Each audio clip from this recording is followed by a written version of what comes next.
In this video, I'm gonna show you the claptrap build that I made.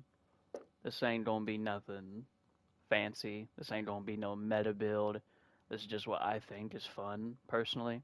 You don't have to play it this way. This is just showing off what I've done. So, we don't get started with the gear here first. I got this Torg AR. This is like my bread and butter. This is what I mainly use throughout the game. You don't have to use this. You don't have, it doesn't have to be a glitch weapon, but I would very highly recommend using a oh shit, wait, hang on. I would very highly recommend using a Tord weapon because claptrap, he's explosive and all that. Absolute zero. You don't have to use an absolute zero, but you will want a cryo weapon because 90% of your damage will come from freezing. It doesn't have to be an absolute zero. There's a lot of really good cryo weapons. There's the Phrygia. There's some other ones that I can't think of off the top of my head. Like I have this I have this cryo taser. It's actually a really good cryo weapon. But I use the absolute zero because it is an absolute monster of a weapon by itself. And you don't even you could pro this weapon is good on pretty much every character. So the Nukem, I don't really use this that often. I just use this if I'm in Fight for Your Life and you just absolutely need somebody dead. Like, someone needs to die. You start shooting this thing, 9 times out of 10, something's gonna die. The Flakker. The Flakker, I really only use this for like bosses and stuff or bigger targets because I find it hard to use.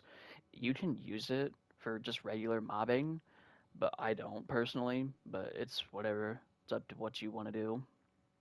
So I would.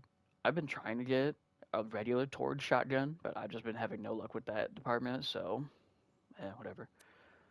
The Mork. You don't have to use the Mork, but I would very highly recommend using an adaptive shield because Claptrap has terrible corrosive resistance. That shit just melts right through you. So I would recommend getting an adaptive shield. You don't have to use the Mork. You can use the Haymaker or the Reogenator, which I do not have on me, but I would like one. Or basically just any adaptive shield. Celestial Frag Trap. This is really the only class mod that I use because it just offers, I don't know how to word this, like the best. It's just good. That's the only way I can say it. The grenade, honestly, you can use whatever kind of grenade that you want. I don't really use grenades that often, to be honest. It's not my way that I play the game. So you can use whatever you want. Um, Arctic duality, the duality part is the important one here. I got this one with plus 57 explosive damage in a vacuum, which is pretty crazy, honestly. And it's just whenever you're in a vacuum. Um, if you could get one of those, another good Oz kit is the ones that increase your reload speed and fire rate when you're in the air. That one's also really good. So like, yeah. And like I said, this is not like a meta build. You're not going to be demolishing. It's pretty good, but you're not going to be demolishing everything in sight. You might, but this is not like top the line. This is just what I think is personally fun. So we don't go through the skills now. I'll share my thought processes on what I pick, what I don't pick, why, and all that. So we don't start with boom trap. We don't put points in drop the hammer. Drop the hammer is one of Cloudtrap's most important skills because of the fire rate and reload speed. Because Torg weapons are pretty slow, and that 50% is not something to turn your nose up at. It's pretty good. The accuracy, that's not really that important because you're using Torg weapons. So we'll put 1 point. Excuse me. We'll put 1 point in Killbot because like it's +5 from the class mod, so you might as well. Coincidental combustion, we're gonna put 4 points into. I'm not really a huge fan of coincidental combustion. I don't think it's that good. But like the alternative is repulsive, and repulsive is kind of bad. So do with that what you will. Second win by Tedior.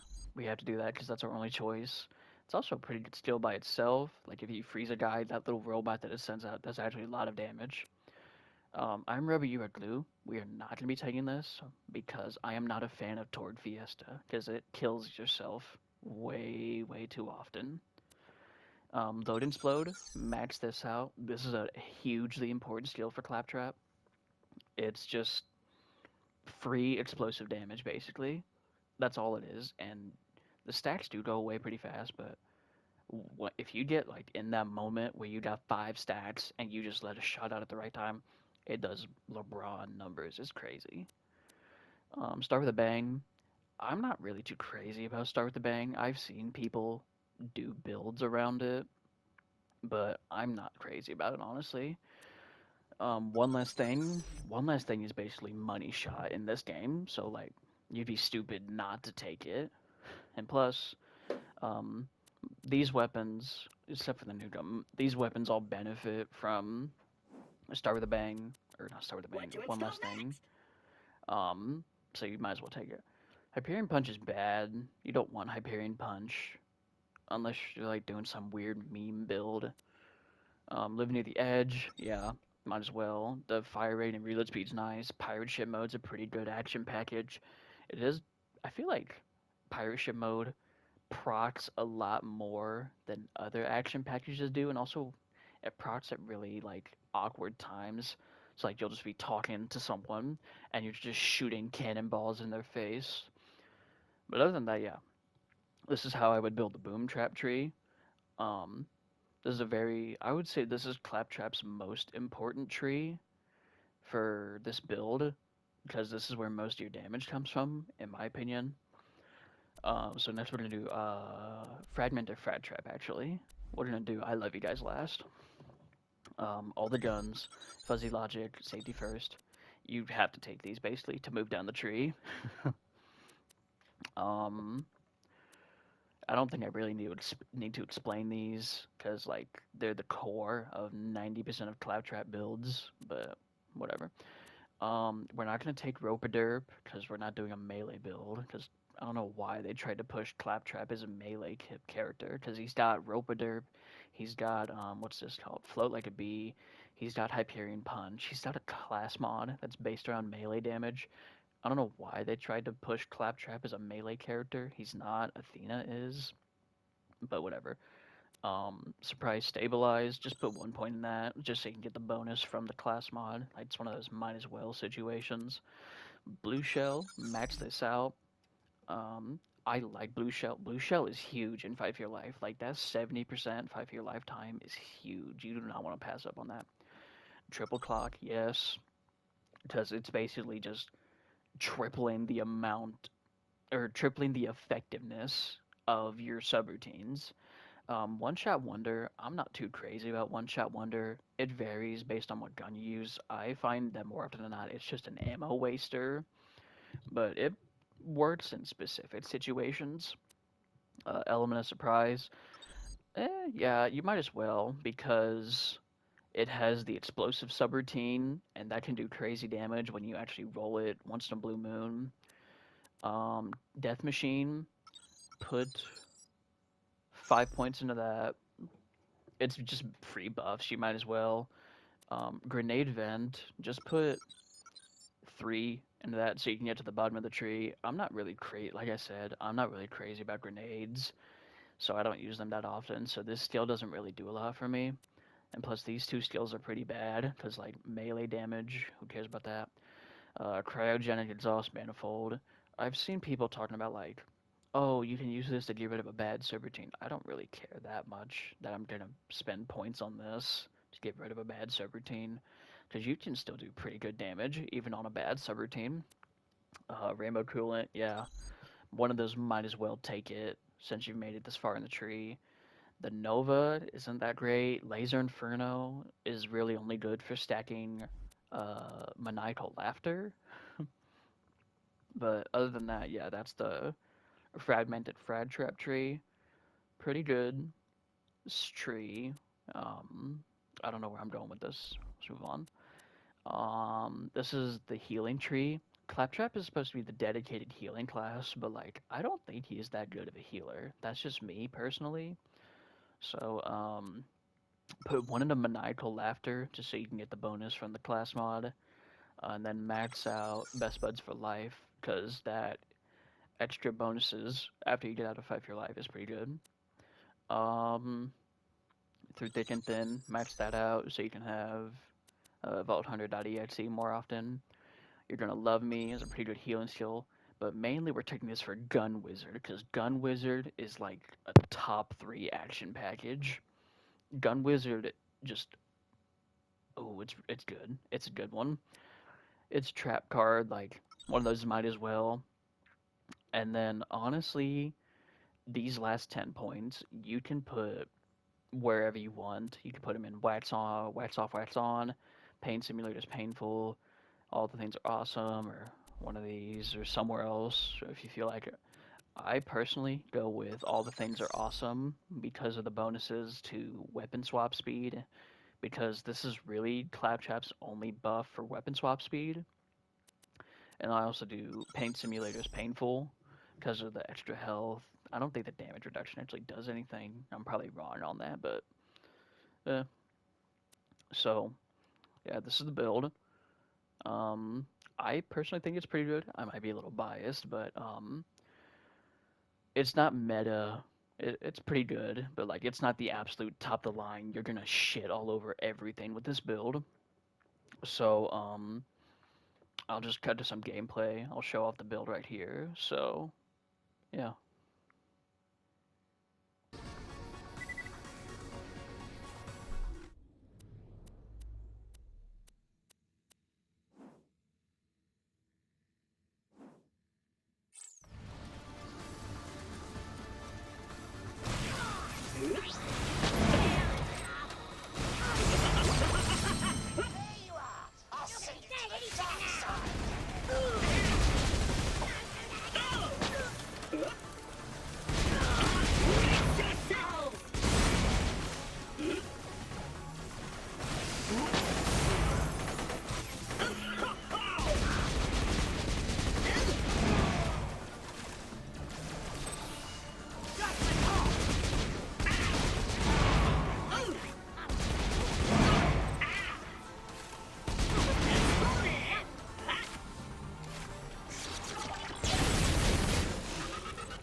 So overall, I like Claptrap more than I thought I was going to.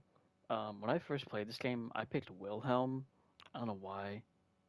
I don't know why now, because I think Wilhelm's kind of boring. But I like Claptrap more than I thought I would. I was a bit put off at first by the subroutines and the randomness of them.